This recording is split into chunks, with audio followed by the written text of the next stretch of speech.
अस्सलाम नाज़रीन, असां हिन वक़्तु मौजूदु आहियूं कासिम सोलंकी ॻोठ में। हिते फलाईदार एसपीओ ऐं लाइव स्टॉक जे ताउन सां चौपाई माल जी बीमारियुनि खे जे ख़ात्मे लाइ ऐं उन्हनि जी मुफ़्त में जेको इलाज ऐं दवा हले पई। असांजे साईं मौजूदु आहिनि साईं गदा हुसैन सोलंकी साहब।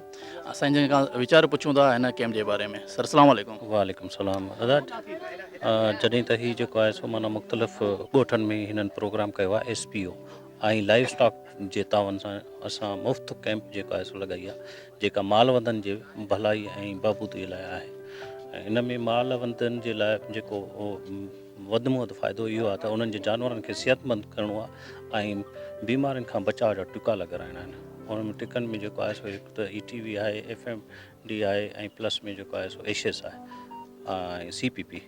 जॾहिं त उहे माना असां एहतियाती तौर या बचाव जा टीका कराईंदा आहियूं त जीअं जेको आहे सो उन्हनि बीमारियुनि खां माल जेको बची वेंदो ऐं सेफ़ रहंदो उन्हनि बीमारियुनि खां, त उन्हनि जी प्रोडक्शन ऐं उन्हनि जा जानवर तंदुरुस्त ऐं सिहतमंद रहंदा ऐं उन्हनि जी प्रोडक्शन जेको आहे सो बहितरु रहंदी। जॾहिं प्रोडक्शन बहितरु रहंदी या बहितरु थींदी, प्रोडक्शन वधंदी, त फार्मर असांजो जेको ॿारहाड़ीअ सां बिलोंग करे थो, त उहो जेको आहे सो सुठो सर्वाइव कंदो ऐं खीर वधीक पैदा थींदो, गोश्त वधीक पैदा थींदो, जेको हुननि जे लाइ फ़ाइदेमंद ऐं ज़रूरतमंद जे लाइ जेको आहे सो ज़रूरत ज़िंदगी लाइ बहितरु थींदो।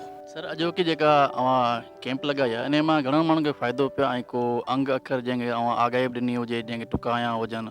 तक़रीबन 100 फार्मर्स आया आहिनि हिते जेको कैंप ते, ऐं असां वरी जेको आहे सो मुख़्तलिफ़ विलेजिस में वञूं पिया, ॻोठनि में वञूं पिया, उते जेको आहे सो पंहिंजी असां मुहिम हलायूं पिया, जीअं वधि खां वधीक 100 माण्हुनि खे असां फ़ाइदो ॾेई सघूं। अच्छा सर, हीउ जेको लाइव स्टाइल तक़रीबन जेको कमुकारु आहे तक़रीबन औरतुनि जे हवाले सां तमामु घणो आहे। ऐं छा था सम्झो त जेको सिमाल जानवर आहे या जेको लार्ज जानवर आहे, त औरत घर में कहिड़ो जानवर रखे जंहिं तमामु घणो फ़ाइदो थिए, घर जो सफ़र हली सघे? मोस्टली ॾिठो वियो आहे त औरतूं जेको आहे सो नंढनि जानवरनि खे जेको आहे सो घणो प्रेफर कंदियूं आहिनि, जीअं ॿकरियूं आहिनि, रिढूं आहिनि ऐं उन्हनि जा जेको आहे सो माना फर आहिनि, त उन्हनि खे जेको आहे सो वधीक सुठे नमूने सां पालींदियूं आहिनि। वॾनि जानवरनि जो बि उन्हनि सां तालुक़ु हूंदो आहे औरतुनि सां, पर मोस्टली जेको आहे सो उन्हनि जो जेके ॿारहाड़ीअ जा माण्हू आहिनि या ॿारहाड़ियुनि जूं जेके शयूं माना औरतूं आहिनि, उन्हनि जो रिलेशन तमामु घणो जानवर सां हूंदो आहे। त जीअं उन्हनि खे उन्हनि जे लाइ आगाही जो प्रोग्राम बि जेकॾहिं एसपीओ हिकिड़ो सेट करे त उहो अञा बहितरु थींदो।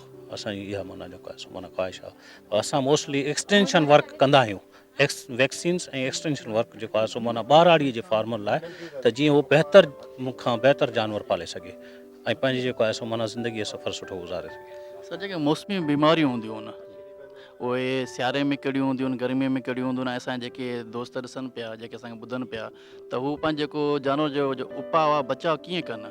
उहो दिसंबर में जेको आहे सो ETV नंढनि जानवरनि में थींदी आहे, ऐं जेको फिफड़ी, बाक़ी जेको ऐं जनवरी में जेको आहे सो माना रतवा दस्त, सामाड़ो, उहे जेको आहे थींदा आहिनि माना सियारे में, ऐं जेके माना हुन में थींदा आहिनि गर्मियुनि में CPP बि थींदी आहे, सामाड़ो बि थींदो आहे, ऐं जेके माना कॉमन डिज़ीज़ थींदियूं आहिनि उहे जेको आहे सो गर्मीअ में थींदियूं आहिनि, माना एशियस वग़ैरह।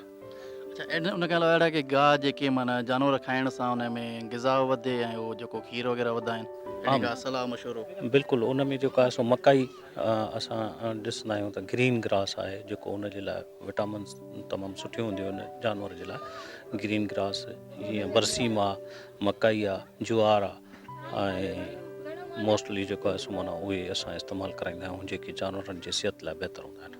ऐं छा था ॾिसो माना जेको माज़ी ऐं हाल ऐं ईंदड़ वक़्तु, त हीअ जो लाइव स्टॉक आहे त वाक़ई माना सिंध में अञा इन जो रुझान वधंदो या माण्हू उन खां शिफ्ट थी शहरनि में वञनि पिया? न बिल्कुलु रुझान वधे पियो, ऐं हिते जेको माना जानवर ॿारहाड़ी लेवल ते पालीनि पिया ऐं पंहिंजो तमामु सुठो गुज़र सफ़र कनि पिया।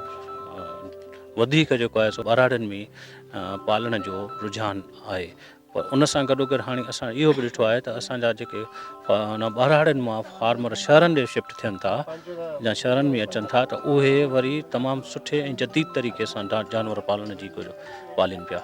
उन्हनि में माना मोस्टली जेको आहे सो माना गोट फार्मिंग आहे, शीप फार्मिंग आहे ऐं बफेलो फार्मिंग आहे, उहे जेको आहे सो माना हिकिड़े सुठे अंदाज़ में पालनि था, साइंटिफिक वेस में पालीनि था। ऐं उन्हनि जो जेको आहे सो माना अञा वधीक रुझान जेको आहे सो उते बि आहे, ॻोठनि में बि आहे, पर माना जेकॾहिं कोई शिफ्ट थिए थो त माना शहर में वरी जदीद बुनियाद ते जेको आहे सो माना कमु करे थो। सर जीअं माज़ीअ में हर घर में ॿकरी, कुकुड़, इहे मन जेके असांजी जेका अहम ज़रूरत आहे पूरियूं कंदियूं, त हाणे छा उहो सिस्टम अञा ताईं राइज आहे ॿारनि में या घटिजी वियो आहे? न बिल्कुलु राइज आहे, बल्कि अञा हाणे जेको आहे सो उन में इम्प्रूवमेंट पिया आणनि ॿारनि लेवल ते। जीअं अहिड़ा प्रोग्राम जेको आहे सो माना अरेंज थियनि पिया ॿाराड़ी जे ॻोठनि में, त हुननि खे तमामु घणी जेको आहे सो नॉलेज मिले पई असांजे माना अचण सां, असांजे वञण सां उन्हनि ते जेको आहे सो माना काफ़ी उन्हनि जी जेका प्रोडक्शन आहे एनिमल जी या एनिमल जी जेका हेल्थ आहे उहा ॾाढी सुठी थी आहे।